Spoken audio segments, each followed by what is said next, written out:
তিরমিজি শরীফের মধ্যে আল্লাহর নবী বলেন, আদম আলাইহিস সালামকে আল্লাহ তাআলা তৈরি করলেন। তৈরি করার পরে যখন তার দেহের মধ্যে রুহু নামক বস্তুটা ঢুকিয়ে দেওয়া হলো, হঠাৎ করে দেখা গেল আদম আলাইহিস সালাম হাসি দিলেন। আমরা যেমন হাসি দেই, আদম আলাইহিস সালাম হাসি দিলেন। হাসি দেওয়ার পরে তিনি মন থেকেই বললেন আলহামদুলিল্লাহ। তিনি নিজেই মন থেকে হাসি দেওয়ার পরে এই শব্দটা পাঠ করলেন। এরপরে আল্লাহ তাআলা তার পক্ষ থেকে উত্তর দিলেন ইয়ারহামুকাল্লাহ। আলহামদুলিল্লাহ শব্দের অর্থ সমস্ত প্রশংসা বিশ্ব প্রতিপালক মহান আল্লাহ তাআলার জন্য। আর আল্লাহ তাআলা উত্তর দিলেন ইয়ারহামুকাল্লাহ, আল্লাহ তোমার উপরও রহম নাজিল করুন। এরপরে আল্লাহ তাআলা বললেন, যাও আদম, ওই যে দেখো ফেরেশতাদের একটা দল, ওইখানে যাও এবং তাদেরকে সালাম প্রদান করো। আদম আলাইহিস সালাম ফেরেশতাদের কাছে গেলেন, এরপরে তাদেরকে সালাম দিলেন, আসসালামু আলাইকুম, এই শব্দটা পাঠ করে সালাম দিলেন। আর আল্লাহ তাআলা তাকে বললেন, তারা তোমার এই সালামের কি উত্তর দেয় সেইটা তুমি মনোযোগ সহকারে শ্রবণ করবে। ফেরেশতাদের দল উত্তর দিল, ওয়া আলাইকাস সালাম ওয়া রাহমাতুল্লাহ। আদম আলাইহিস সালাম বললেন, আল্লাহর শান্তি তোমাদের উপর বর্ষিত হোক। আর ফেরেশতারা বললেন যে আল্লাহ তাআলা তোমার উপরও শান্তি এবং রহমত বর্ষণ করুন। এরপরে আদম আলাইহিস সালাম ফেরেশতাদের নিকট থেকে আল্লাহ তাআলার কাছে আবার আসলেন। আসার পরে আল্লাহ তাআলা বললেন, হে আদম, তুমি যে সালামটা দিয়েছো আর ফেরেশতাগণ যে উত্তরটা দিয়েছে, এই দুইটা জিনিসের সমন্বয় করে তোমার সন্তানদের মধ্য থেকে অভিবাদন, ওয়েলকাম, স্বাগতম জানানোর জন্য আমি সালামের প্রবর্তনটা করলাম। এইখান থেকেই সালামের বিধানটা চলে আসলো। আদম আলাইহিস সালাম আগে ফেরেশতাদেরকে সালাম দিয়েছিলেন, আর ফেরেশতারা আদম আলাইহিস সালামকে সালামের জবাব দিয়েছিলেন। এরপরে আদম আলাইহিস সালাম আল্লাহর কাছে যখন আসলেন, আসার পরে হাদিস শরীফের মধ্যে এসেছে, আল্লাহ তাআলা তাফসীর ইবনে কাসিরের মধ্যে এসেছে, আল্লাহ তাআলা আদম আলাইহিস সালামের পৃষ্ঠ দেশে, এই পিঠের দিকে দুইবার হাত মেরেছিলেন। একবার ডান হাত মারেছিলেন আর একবার বাম হাত মারেছিলেন। মারার পরে আদম আলাইহিস সালামকে বললেন যে দেখো আমার মুঠের মধ্যে কি। তিরমিজি শরীফের মধ্যে এসেছে, আল্লাহ তাআলা আদম আলাইহিস সালামকে দুই হাত এইরকম মুষ্টিবদ্ধ করে আদম আলাইহিস সালামের দিকে ধরলেন। ধরার পর বললেন, এই দুইটা হাতের মধ্য থেকে যে কোনো একটা হাত তুমি পছন্দ করো। আদম আলাইহিস সালাম বললেন যে আমার প্রভুর, আমার আল্লাহ তাআলার দুইটা হাতই পবিত্র, দুইটা হাতই কল্যাণকর, তারপরেও আমি আদম আমার আল্লাহ তাআলার ডান হাতকে পছন্দ করলাম। আল্লাহ তাআলা এই হাতটা আগায় দিলেন। আগায় দেওয়ার পরে আদম আলাইহিস সালাম যখন কাছে আসলেন, হাতের মুষ্টিটা ছেড়ে দিলেন।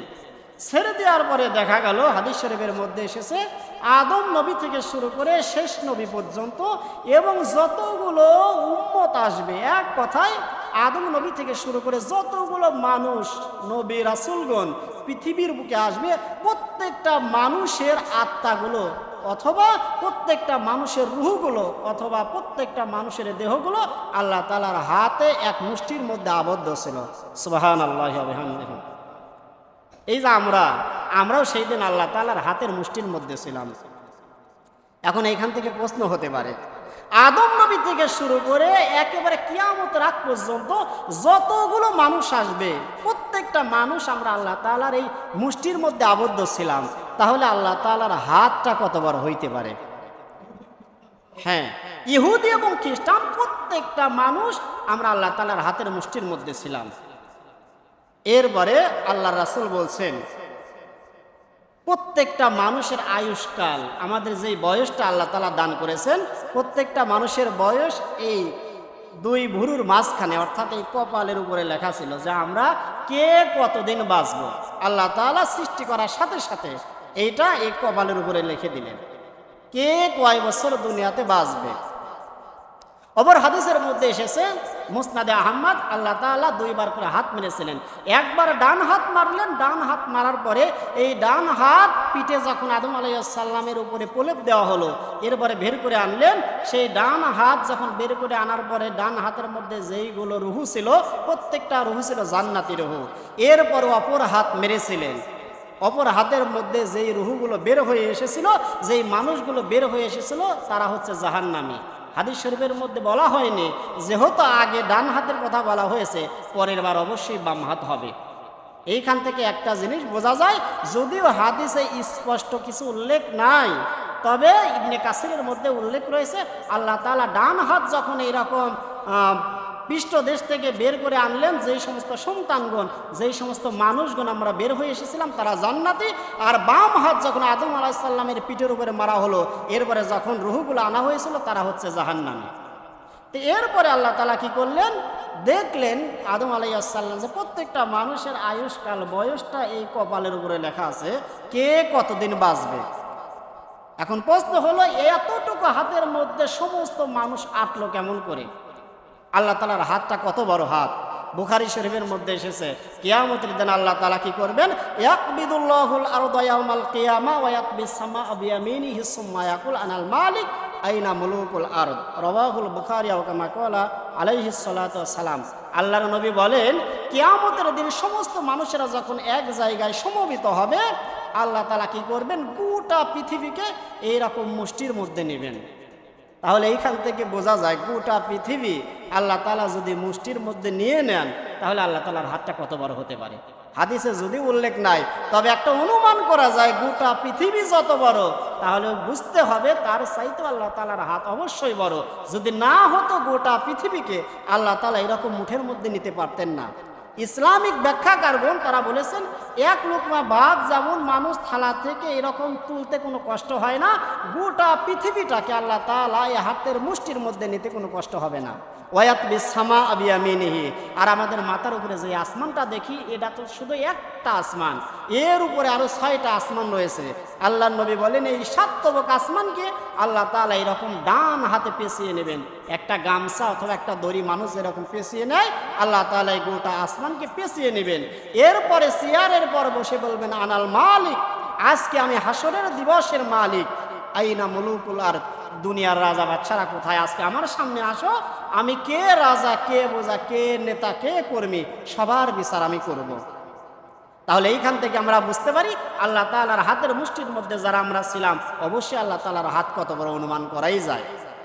তো এরপরে আদম আলাইহিস সালাম দেখলেন যে প্রত্যেকটা মানুষের মধ্য থেকে একটা মানুষের চেহারাটা অত্যন্ত সাদা দেখা যায়, শুভ্র দেখা যায়, সবচাইতে ভালো দেখা যায়। আল্লাহ তাআলাকে বললেন, এই ব্যক্তিকে, আল্লাহ তাআলা বললেন, ইনি হচ্ছে তোমার সন্তান দাউদ আলাইহিস সালাম। এরপরে আদম আলাইহিস সালাম দেখলেন দাউদ আলাইহিস সালামের এই কপালের উপরে তার বয়স লেখা হয়েছে 40 বছর। এরপরে আদম আলাইহিস সালাম বলছেন, আল্লাহ তাআলা এর বয়সটা একটু বাড়ানো যায় না? আল্লাহ তাআলা বললেন যে না, আমি যেটা করেছি সেটাই নির্ধারণ করা হয়েছে, এর বয়স কমানোও যাবে না, বাড়ানোও যাবে না। তখন আদম আলাইহিস সালাম বললেন, ঠিক আছে, আমার বয়স যেটা তুমি দিয়েছো 1000 বছর আমাকে আয়ু দিয়েছো, হায়াত দিয়েছো, আমি এই 1000 বছর থেকে 60 বছর আমার সন্তান দাউদ আলাইহিস সালামকে দান করে দিলাম। সুবহানাল্লাহি ওয়া বিহামদিহি। যেহেতু আমাদের প্রত্যেকটা মানুষের আদি পিতা হচ্ছেন আদম আলাইহিস সালাম, সেই ক্ষেত্রে দাউদ নবী ছিলেন আদম আলাইহিস সালামের সন্তান তুল্য। এরপরে আল্লাহ তাআলা বললেন, ঠিক আছে, সেটা তোমার ইচ্ছা। এরপরে আদম আলাইহিস সালামকে জান্নাতে থাকতে দেওয়া হলো, এরপরে দুনিয়াতে নামিয়ে দেওয়া হলো। লম্বা ঘটনা, সংক্ষেপে বলছি, দুনিয়ার বয়স যখন শেষ হয়ে গেছে, 940 বছর যখন তার বয়স, অর্থাৎ এখনো 60 বছর বাকি আছে, মালাকাল মাউত এসে হাজির। এরপরে আদম আলাইহিস সালাম বললেন, আমার তো 1000 বছর বয়স, তুমি কেন এখনো 60 বছর বাকি আছে আমার জানকে হরণ করার জন্য এসেছো? তখন আল্লাহ তাআলা বললেন যে, আদম, তুমি মনে করে দেখো, তোমার সন্তান দাউদকে তুমি 7 বছর দান করেছিলে। তখন আদম আলাইহিস সালাম, হাদিস শরীফের মধ্যে এসেছে, তিনি অস্বীকার করলেন। অস্বীকার করার মধ্যে একটা কল্যাণ আছে আমাদের জন্য। আদম আলাইহিস সালাম অস্বীকার এজন্যই করেছিলেন যেহেতু তিনি একটা গন্ধম ফল খেয়েছিলেন, একটা নিষিদ্ধ ফল খেয়েছিলেন। ওই নিষিদ্ধ ফলটা খাওয়ার কারণে আল্লাহ তাআলা তার মুখ থেকে, তিনি নিজ ইচ্ছাতে বলেননি, আল্লাহ তাআলা মুখ থেকে বের করে দিলেন যে না, আমি তো এরকম দান করেছি, আমার মনে হচ্ছে না, আমার মনে পড়ছে না, আমি আমার সন্তান দাউদকে এরকম 7 বছর দান করে দিয়েছি। তখন আল্লাহ রাসূল বলেন, ফামিন ইয়াউমা ইজিন উমিরা বিল কিতাবি ওয়াশ শুহুর, সেই দিন থেকে আল্লাহ তাআলা রাসূলকে আদেশ দিলেন হে আদম, এখন থেকে তুমি যদি কারোর সাথে কোনো লেনা দেনা করে থাকো, পানা দেনা করে থাকো, কোনো চুক্তি করে থাকো, তাহলে সেইটা লিখে রাখো কাগজে এবং সেইটার জন্য সাক্ষী নির্ধারণ করে নাও। সেইখান থেকে এই যে আমরা লেখালেখির শুরুটা কিন্তু পেয়েছি। আগে লেখালেখির শুরুটা ছিল না। আদম আলাইহিস সালাম যখন অস্বীকার করলেন আমার সন্তান দাউদকে আমি 7 বছর দেই নাই, তাহলে এইখানে একটা ভুলের কারণে আমাদের জীবনে কতটা কল্যাণ হয়েছে। আমাদের জীবনে আমরা যারা চলাফেরা করে দুনিয়াতে যারা ব্যবসা বাণিজ্য করি, একজনের সাথে কোটি কোটি টাকার ব্যবসা, কোনো ডকুমেন্ট নাই, লেখা নাই, কোনো সাক্ষী নাই, 2 দিন পরে সেই ব্যক্তি যদি বলে আমি তোমার কাছ থেকে 1 কোটি টাকা বাকি নিয়েছি, এইটার সাক্ষী কোথায়, এইটার লেখা কোথায়, আমি 1 টাকাও তোমাকে দেব না, তাহলে আমাদেরই সমস্যা হয়ে যাইতো। তাহলে ছোট্ট একটা ভুলের জন্য আজকে আমরা কল্যাণপ্রাপ্ত হয়েছে।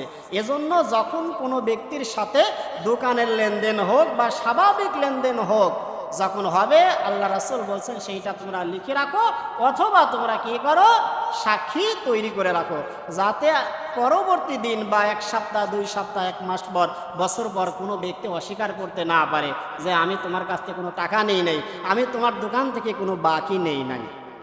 তাহলে এই হাদিস থেকে আমরা একটা জিনিস বুঝতে পারলাম, আল্লাহর নবী আদম আলাইহিস সালামকে 1000 বছর দান করা হয়েছিল তার বয়সটা, তারপরেও তাকে মৃত্যুর স্বাদ গ্রহণ করতেই হয়েছে, তিনি বাঁচতে পারেননি।